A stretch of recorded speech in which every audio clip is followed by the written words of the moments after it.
I saw an interview with a Turkish boy and the presenter.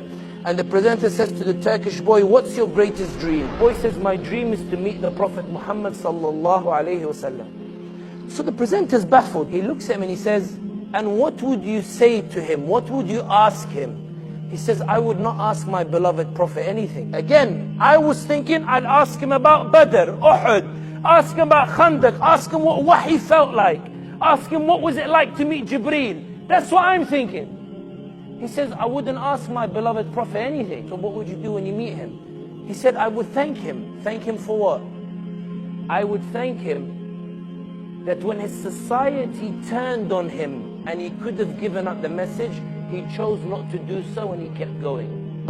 When they put thorns in his path because they wanted to deride him, he would feel the pain, but he didn't give up the message, he kept going. When they offered him the sun and the moon, he denied it and he kept going. When 13 years of da'wah, they boycotted him. He lost Abu Talib, his protection, he kept going. He lost Khadija, radiallahu anha, she dies, he kept going. And the more they kept pressuring him for no other reason, they said, La ilaha illallah. If he had given it up, he would have been back the golden boy of Quraysh. He refused to give it up. Then he got kicked out of Mecca. He says, Wallahi, you are the dearest land to me, and I would never have left you if your people had not kicked me out. He was heartbroken, but he left. In Badr, he's fighting his family. He's fighting his family members. He goes out, he doesn't say, I'm going to give up the message. He keeps going. He's defeated in Uhud. He sees what Hamza does.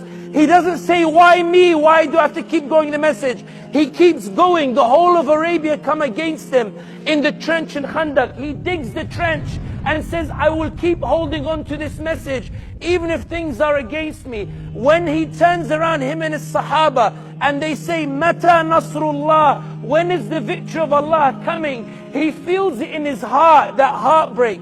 But he keeps going, he keeps going. And when he enters Mecca, he doesn't take revenge. He forgives them and they become flag bearers that carry Islam. And these flag bearers that he forgave, they carried Islam to Turkey, to my forefathers, so Islam could be passed down, so I could be in Jannah before you, Ya Rasulullah, because you denied yourself the dunya and you chose the path of struggle. I was saved.